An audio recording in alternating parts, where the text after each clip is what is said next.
the Jesus way. Oh, the Jesus way Is the way of peace. is the way of peace. Oh, the Jesus way. Oh, the Jesus way Is the way of peace. is the way of peace. Oh, the Jesus way is the way of peace. When he is king, all wars will cease.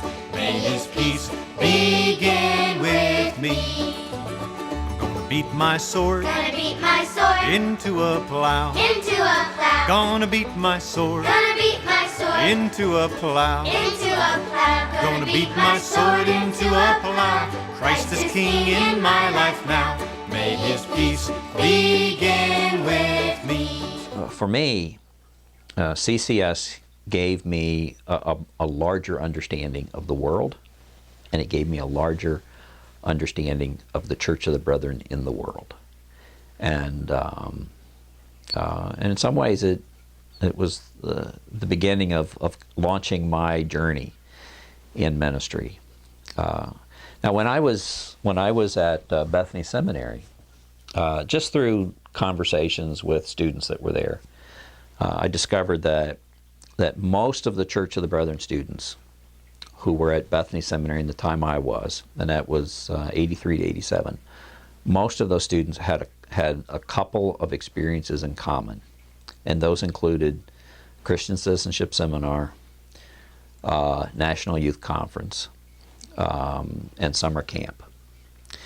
And so I came out of seminary thinking that these were three experiences in which our young people had an opportunity to get a larger vision of the church and understand who we were as a denomination better than anything else.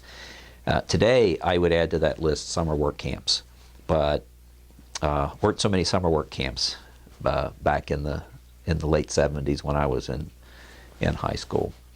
But those are experiences where a different understanding of who we are in the Church of the Brethren and what our place is and what our impact in the world can be is formed.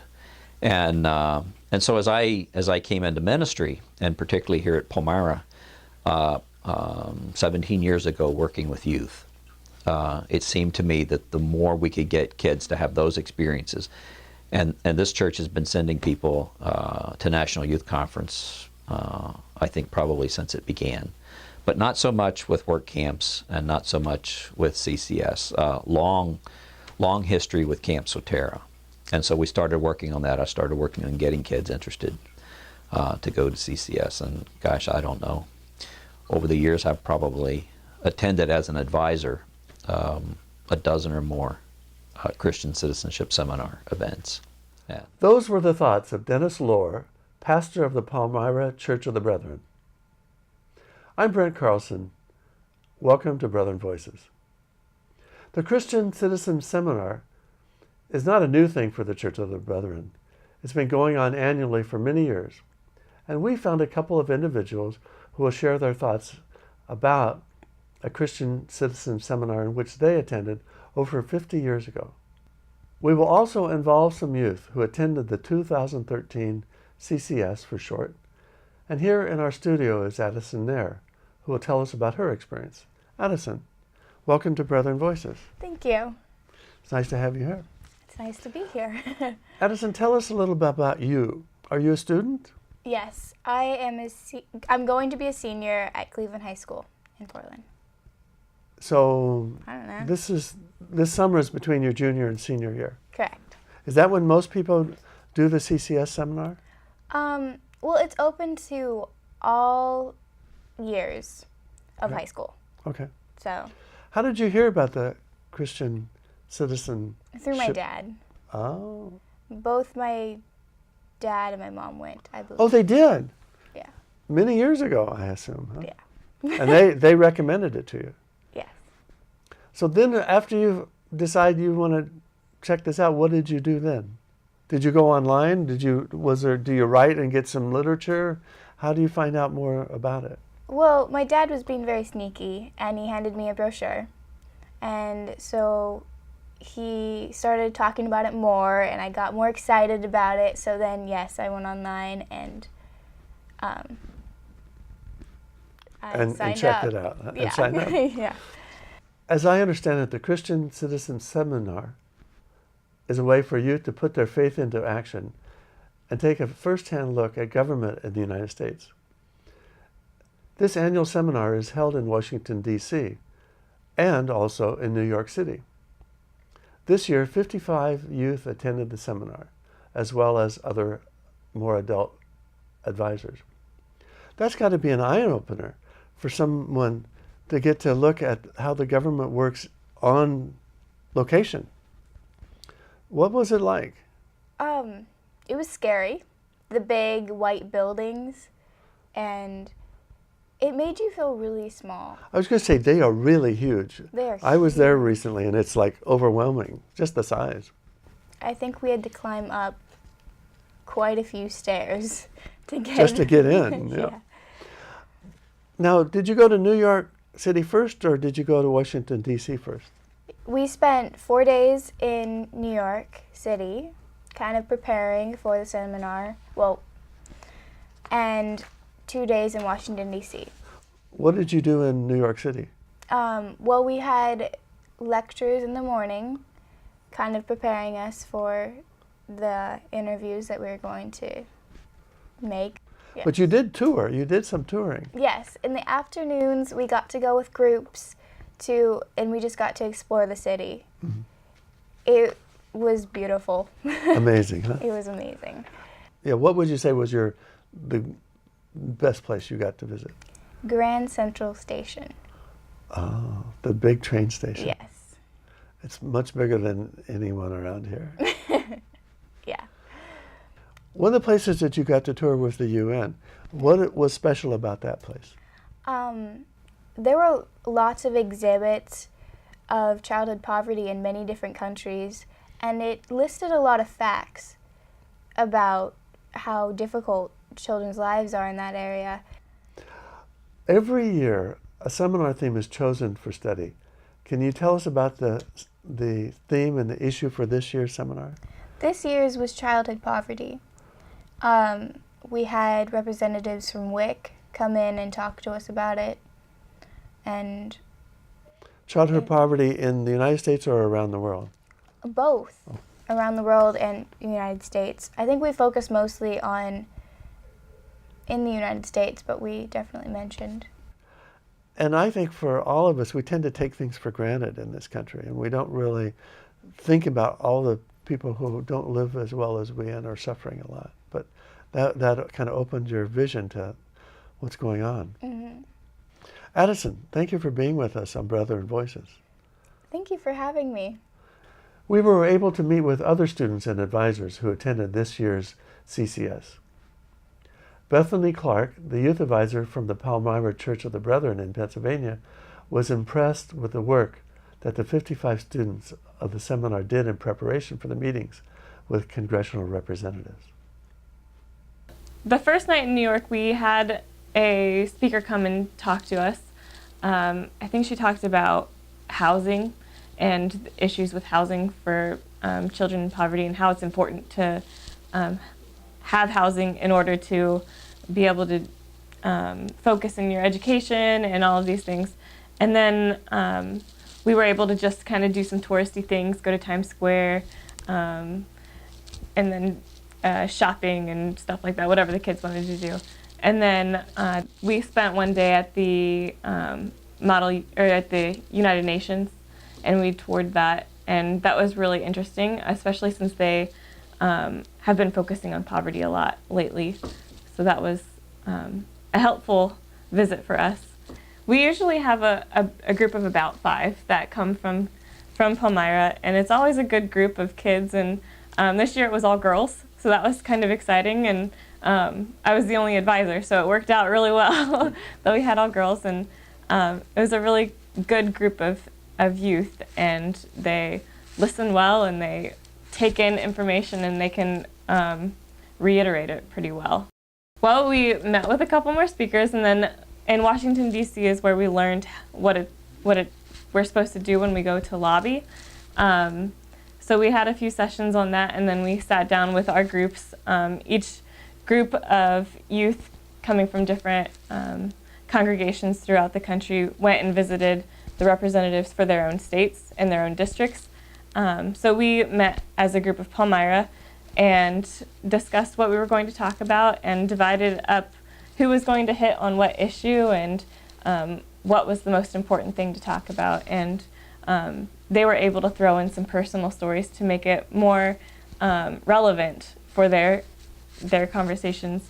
And they did a great job. We went in, we spoke to Senator Bob Casey and aid for him, and then we went to Representative Dent's office and spoke to him as well. So it was a great experience for them. During a Sunday morning sharing, youth of the Palmyra Church of the Brethren shared their thoughts about the seminar. You'll see that much thought and emotion went into the preparation and sharing with congressional representatives. For some, it was rewarding, and for others, it was frustrating. One of the main areas that we knew was going to be difficult going into our visits especially was the issue of the budget, because that's kind of what everyone worries about, where the money comes from. And that's why all of these programs take such a hit, because they cost a lot.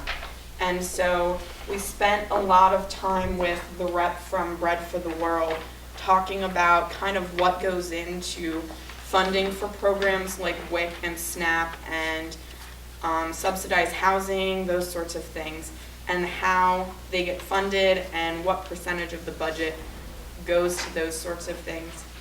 Among all of the industrialized nations, the United States has the largest number of homeless women and children.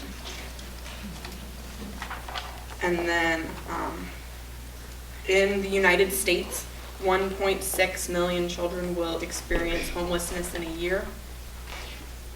Lack of affordable housing, 5.8 million units would be needed to fill the gap in our housing crisis that we have in the United States to give people places to live.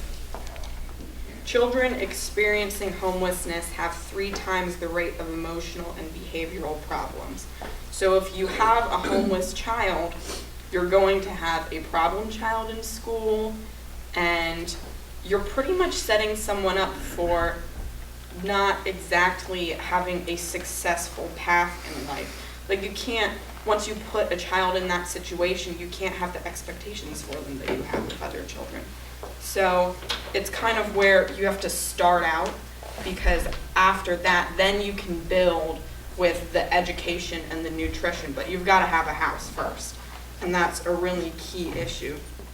47% of homeless children have serious mental health issues as they develop, including anxiety, depression, and withdrawal, dependence on family members, those kinds of things. And then 36% will turn to aggressive behavior. So that's where you get violence and acting out in school. Then when it comes to academics, 85% of homeless children won't regularly attend school. So that's where you're going to see that gap automatically.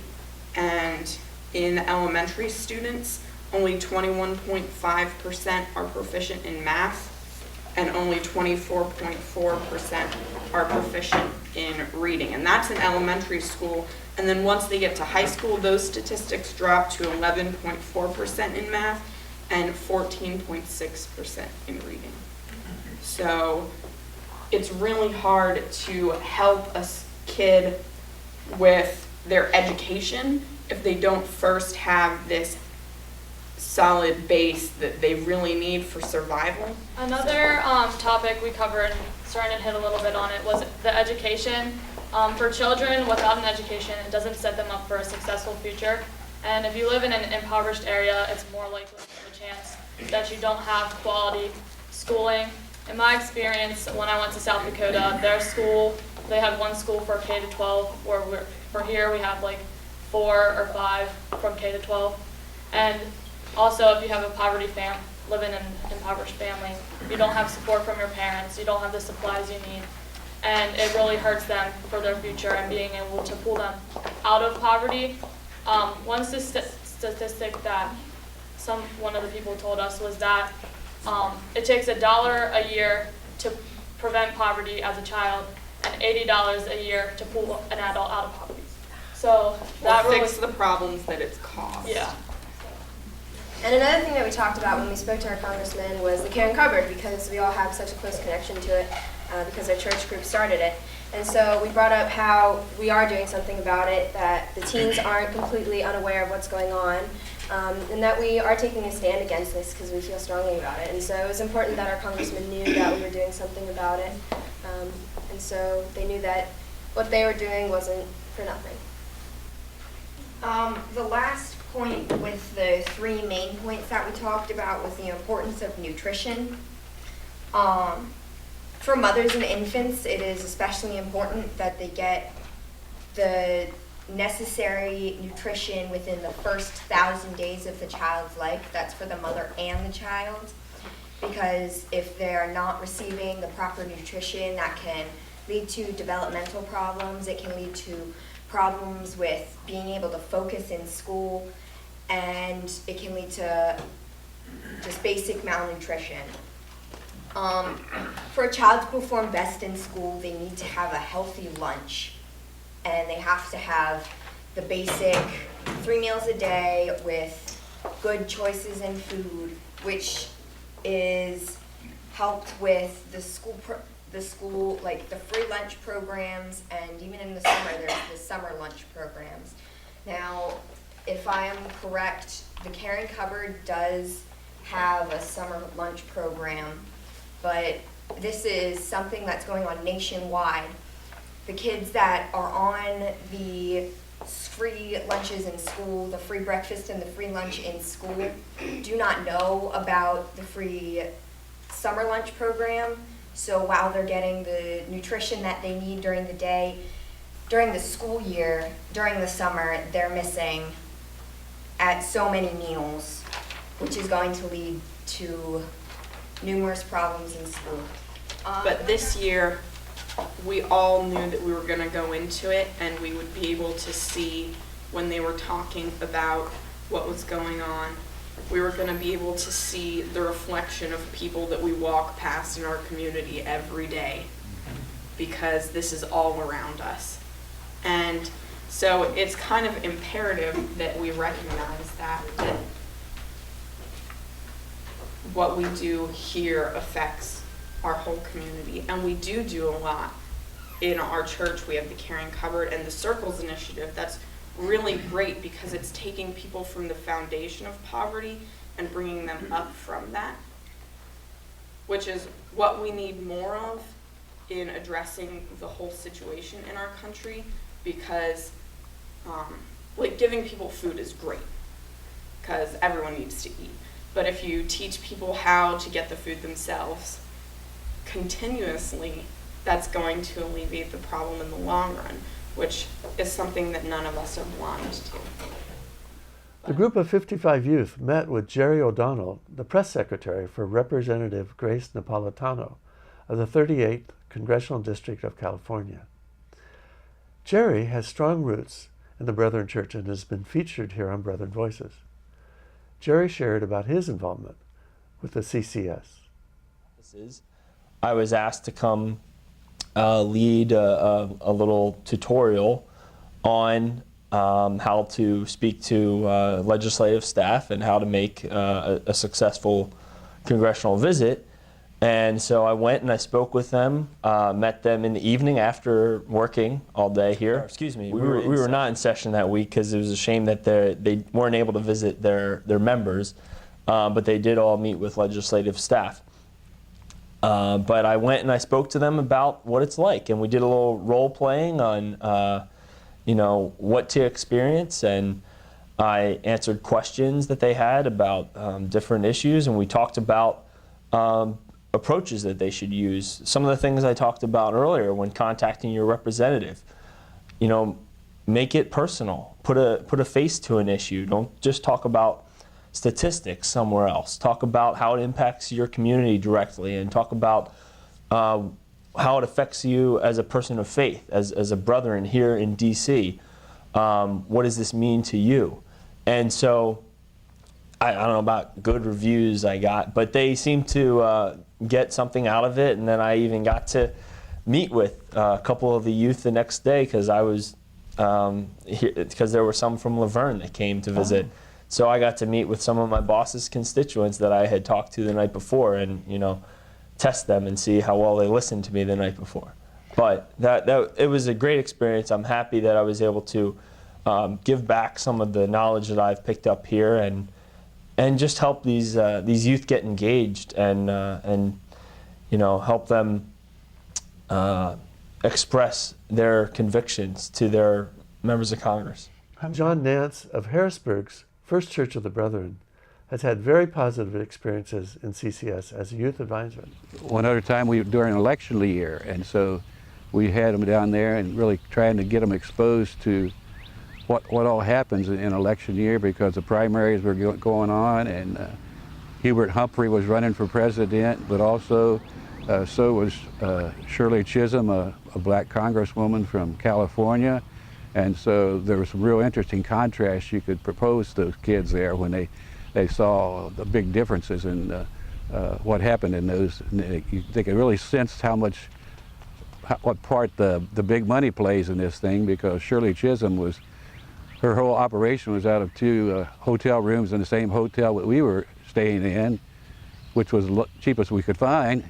And then Hubert Humphrey, he had offices, 2 whole floors of one of the big office buildings down there, and had obviously been at that before. And so it was like David trying to take a swing at Goliath, and it was amazing how quick the youth could really start to identify with David, and begin to understand what all someone faces if they try to do that sort of a thing and try to get elected and try to be able to do something. But we told you about 2 young people who attended the Christian Citizenship Seminar 50 years ago.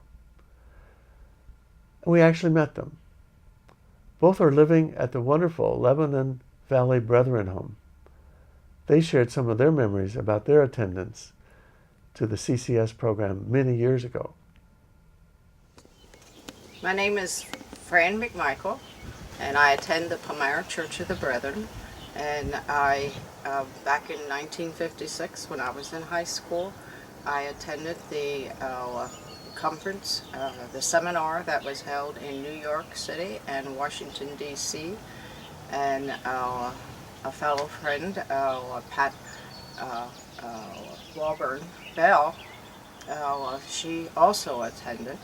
And we spent a couple days in the seminar. It was 49 or 50, and the reason I remember that, we didn't go to Washington. We went to the United Nations, and it was at the time we were there that the United Nations decided to go into Korea. Except I know that there was an awful lot of excitement in the United Nations, and it was fun watching people of all the different nations going back and forth.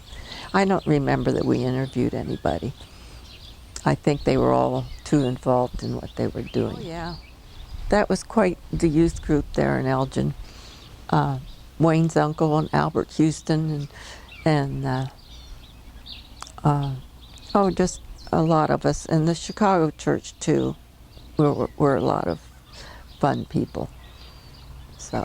And really involved. My father was home on furlough and working at the Elgin offices, and we did things a lot with the Chicago Church of the Brethren too, so I would imagine it was both Chicago and Elgin that went. Yeah, he founded our mission in Nigeria, and he was concerned about me growing up there in Elgin and thinking there was nothing as good as the Church of the Brethren, because we were at the center of all the things that were going on. Brethren service was starting and all that kind of thing. So when he left to go back to Africa, he said to the people that I was going to be living with that year, he said, "Don't let her go to any more Church of the Brethren things until she learns to think ecumenically." At the beginning of this program, Dennis Lohr, pastor of the Palmyra Church of the Brethren, stated the importance of this event. It's the opinion of many youth that the church needs to be relevant to the issues of the day. Hunger continues to be a life and death issue. Brethren Voices thanks all of those who shared in today's program. For Brethren Voices, this is Brent Carlson. And Addison Neer. Wishing you peace. Yeah. One year the topic we were working on had to do with looking at the reforms that had occurred with welfare. And it was a couple of years after those reforms had, and we were looking at those reforms, and were there some adjustments that need to be made. And so the kids were taught about some legislation that was pending that would address some of the problems with the Welfare Reform Act. And they went and we talked with Representative George Gekas, who was the House of Representative for this area that Palmyra is in. And they talked to him about that particular legislation, and he had not seen the legislation up to that point. They informed him about it. They talked to him about why they thought that was important. And a couple of months later, we got a letter of gratitude from George Gekas saying that he was so thankful for their visit because he had not known about that legislation. He studied it, he became a co-signer on it, and it had passed. And I have that letter somewhere in a file here, but it was an awesome thing for our youth to know that because they had taken the time to study and to talk to their congressional representative, that they had made a difference. And for high school students to make a difference in the policies and the laws of the nation was just amazing. So. Begin with me.